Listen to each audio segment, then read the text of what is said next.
માંગડાવાળો અને પદ્માવતીની પ્રેમ કથા ભાગ 3। બે જુવાન ઘોડેસવારો ગીરમાં ચાલ્યા જાય છે। દિવસ આથમી ગયો છે, અંધારા ઘેરાય છે। એ વિકરાળ ઝાડીમાં કોઈ પંખી કે માનવી દેખાતા નથી। જુવાનો ભૂખથી અને મુસાફરીથી થાકીને લોથપોથ થઈ ગયા છે।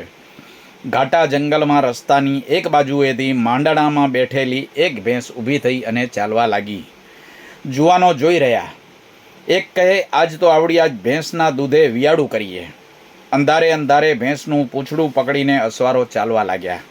થોડી વારે ઉજ્જડ વગડામાં રૂપાળો દરબાર ગઢ દેખાણો ને ભેંસ એ ગઢની ડેલીમાં ચાલી ગઈ। અસવારોએ પણ ડેલી જોઈ, પલાણ છાંડી ઉતરીને ચોપાટમાં બેઠા।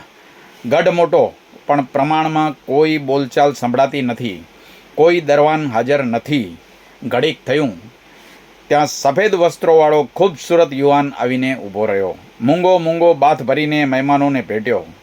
જઈને ઘોડારમાં 2 ઘોડા બાંધી આવ્યો। વાડુની વેળા થઈ।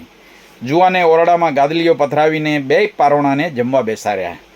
રૂપ જેના સમાતા નથી એવી એક સ્ત્રી આવીને રોટલા, શાક અને દૂધ પીરસ્યા।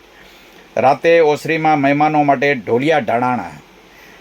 કોઈની સાથે કંઈ વાતચીત કર્યા વિના સૂવા ગયા। મુસાફરો તો અજાયબીમાં પડ્યા છે। અહીં અંતરિયાળ આ દરબારગઢ કોણે બંધાવ્યો હશે?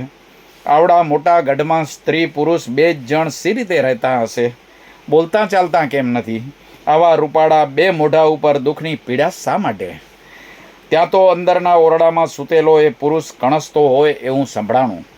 કોઈ ભારી કાયમી વેદના થતી હોય એવી રીતે ઘરધણી કણકી રહ્યો હતો। આખી રાત કણક્યા જ કરે છે, જંપ લેતો જ નથી। મુસાફરો ચોકીને સાંભળતા જ રહ્યા। 2માંથી એકેયને ઊંઘ આવી નહીં, વિચારમાં પડી ગયા। ભડક કડાટાણે કણકારા બંધ પડ્યા। પછી મુસાફરોની આંખ મળી ગઈ। સવારે સારી પેઠે તડકા ચડી ગયા ત્યારે મુસાફરોની આંખ ઉઘડી।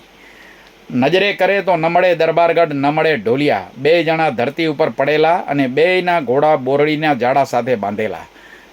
માથે વડલો છે, પડખે ઊંચી ભેખડો, વચ્ચે ધોળે દિવસે બીવરાવે એવી અવાજ કરતી નદી ચાલી જાય છે। તાજ્જુબ થઈને 2 બહારવટિયા ચાલી તો નીકળ્યા। બેઉના કલેજા થડકી પણ ગયા। પણ સાંજ પડી ત્યાં 2માંથી એક ભાઈ બોલ્યો, ભાઈ, એ ગમે તે હોય, પણ આપણે એનો રોટલો ખાધો છે અને હવે શું એમનું દુઃખ મટાડ્યા વિના ભાગી જાઉં? સાચું છે, ન જવાય। આજ પાછા પહોંચી પતો મેળવીએ। રાત પડતાં પાછા એ જ ઠેકાણે જઈને ઊભા રહ્યા। એ જ દરબારગઢ, એ જ ચોપાટ, એ જ જુવાન, એ જ રાંધીને પીરસનાર રંભા અને એ જ પથારી। વાડું કરીને ઊભા થયા એટલે 2 મુસાફરોએ જુવાનની આડા ફરીને ઊભા રહ્યા અને પૂછ્યું, કોણ છો તમે? અને આખી રાત કણક્યા કરો છો કેમ? તમને એ જાણીને શો ફાયદો થશે? અમે રજપૂતો છીએ, જેનો રોટલો જમ્યા એનું દુઃખ ટાળીએ નહીં તો જીવતર શા ખપનું? જુવાનો ભાલા જેવી તીણી નજર નોંધીને ગરધણી બોલ્યો, જુવાનો, ડરશો તો નહીં ને? ડર્યા હોત તો પાછા સિદ્ધને આવત ભાઈ। છાતી ચીરી નાખે એવો ભયંકર સ્વર કાઢીને જુવાન અંદરથી આંતરડા કંપતા હોય એવી વેદનાભરી વાણીમાં બોલ્યો, જુવાનો, હું માંગડાવાળો। માંગડાવાળો? મુસાફરોના મોંમાં ચીસ દબાઈ રહી। હા, હું ધાતરવડીનો ધણી માંગડો, કમોતે મુવો, ભૂત સર્જ્યો છું।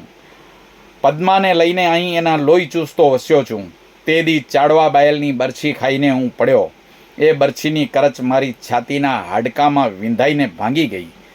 હજી હાડકું એ બરછીની કરચ છાતીમાં દિવસને રાત કટકે છે, તેથી કણકું છું ભાઈ। બાકી આવતા ભાગમાં નમસ્તે।